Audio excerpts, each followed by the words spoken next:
दोस्तों, यह कहानी बहुत ही डरावनी और सच्ची घटना पर आधारित है। इस कहानी का नाम है कब्रिस्तान का भूत, जो कि अपने ही पूरे फैमिली को खत्म कर दिया। यह कहानी सुनकर आप लोगों का रूह कांप जाएगी, इसलिए आप लोग इस कहानी को पूरा सुने। और आप लोग हमारे चैनल पर नए हैं तो आप हमारे वीडियो को लाइक और चैनल को सब्सक्राइब कर दीजिए। और आप हमारे कहानी को कहां से सुन रहे हैं और आपका नाम क्या है, कमेंट करके जरूर बताएं, ताकि अगले वीडियो में आपका नाम लिया जाएगा जो कमेंट करेगा। तो चलिए कहानी शुरू करते हैं। एक बंगले में छोटा सा परिवार रहने आता है, जिसमें एक लड़की और एक लड़का और उनके साथ उनके मम्मी पापा भी रहते हैं। लड़के का नाम सिंटू था, जिसका उम्र 5 साल था। उस बंगले के सामने एक हाईवे था। हाईवे के दूसरी तरफ भी एक घर बना हुआ था, जिसमें एक बुजुर्ग अंकल भी रहते थे।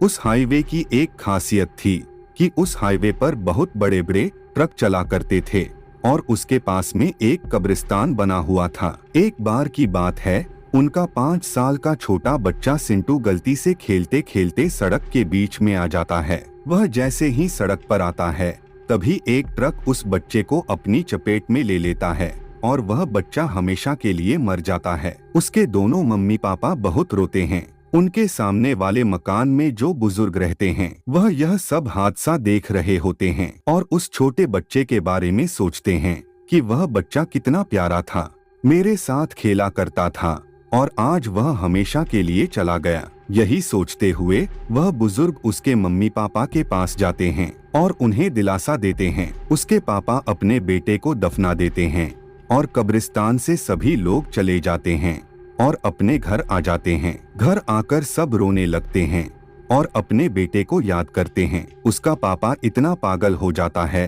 कि वह शराब पीने लगता है। तभी वहाँ पर वो बुजुर्ग अंकल आते हैं और उसको एक राज की बात बताते हैं। बुजुर्ग अंकल उससे कहते हैं कि मैं तुम्हारे बेटे को जिंदा कर सकता हूँ, लेकिन एक शर्त पर कि तुम यह बात किसी को बताओगे नहीं। उस आदमी को बुजुर्ग की बात पर यकीन नहीं होता है और वह सोचता है कि शायद यह बुढ़े सठिया गया है, क्योंकि कोई मरा हुआ इंसान दोबारा कैसे जिंदा हो सकता है। वह बुढ़े की बात पर यकीन नहीं करता है और वो वहाँ से चला जाता है।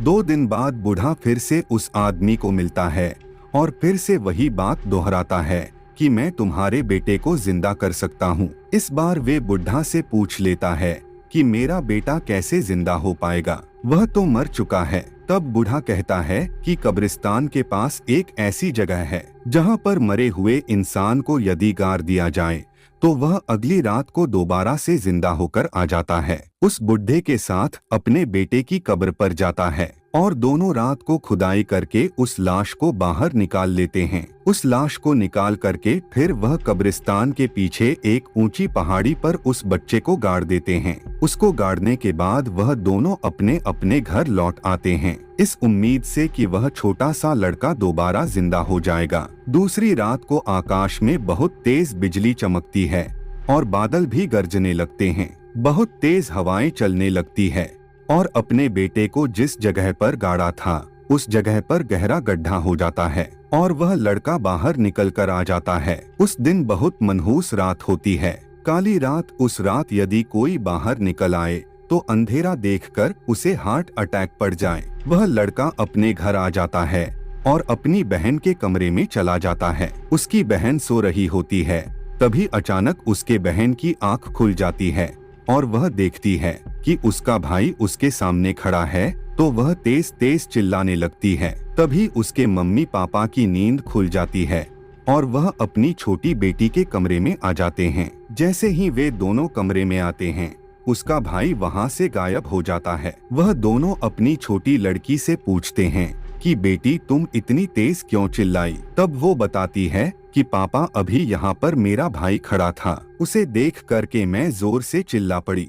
कुछ दिन बीत जाने के बाद उसके पापा गार्डन में कोई पौधा लगा रहे होते हैं, तभी वहाँ पर किसी के चलने की आवाज आती है। वह चारों तरफ देखते हैं लेकिन उन्हें कोई दिखाई नहीं देता है। फिर वह थोड़ा आगे जाकर देखते हैं तो उन्हें वहाँ पर किसी छोटे बच्चे के पैरों के चिन्ह दिखाई पड़ते हैं। तो फिर वो सोचते हैं शायद कहीं यह पैरों के निशान सिंटू के तो नहीं है। तभी उनकी नजर एक पेड़ पर पड़ती है जहां उनका सिंटू खड़ा मिल जाता है। सिंटू को देखकर आश्चर्य में पड़ जाते हैं और उनके अंदर खुशी का ठिकाना नहीं रहता है। सिंटू को गोदी में उठाकर अंदर कमरे में अपनी पत्नी के पास ले आते हैं। उनकी बीवी सिंटू को देखकर विश्वास नहीं करता है। वह सोचती है कि यह कोई सपना तो नहीं है। तो वह बताता है कि किस तरह से मैंने सिंटू को दोबारा जिंदा कर दिया। लेकिन उन दोनों को क्या पता था कि आगे क्या होने वाला है।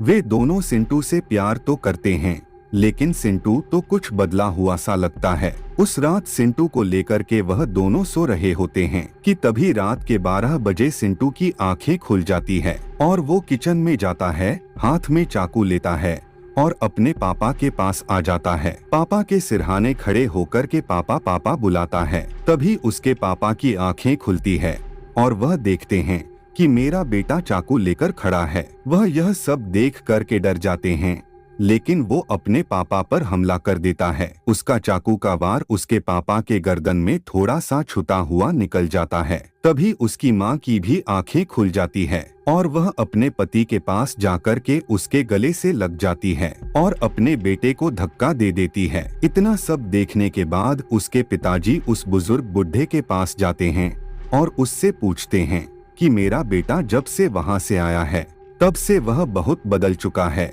और उसने मेरे ऊपर हमला कर दिया था। तब वह बुढ़ा आदमी बताता है कि ऐसा तो होना ही था, क्योंकि 10 साल पहले इस घर में एक और फैमिली आई थी और उनके साथ भी यही सब कुछ हो रहा था। मैंने सोचा कि तुम्हारा लड़का जिंदा हो जाएगा तो तुम्हारे ऊपर से लड़के का गम उतर जाएगा। इस वजह से मैंने तुम्हारे लड़के को उसी जगह पर गाड़ दिया जहां पर पहली फैमिली ने अपने बच्चे को गाड़ा था। लेकिन उसके बाद उस फैमिली के साथ क्या हुआ यह मैं नहीं जानता, पर आज देख करके मैं बहुत डर गया हूँ। इतना सुनने के बाद सिंटू के पापा बहुत बुरी तरह से डर जाते हैं। देखते ही देखते सिंटू अपनी माँ को भी मार देता है और थोड़े दिनों बाद वह अपनी बहन को भी मार देता है। फिर एक रात को सिंटू उस बुढ़े के घर पर जाता है और बुढ़े को भी खत्म कर देता है। छोटा सा बालक अब एक हत्यारा बन चुका था।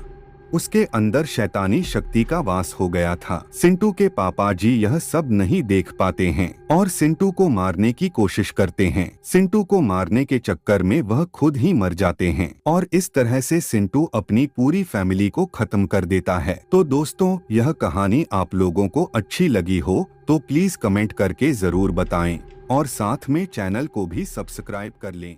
धन्यवाद।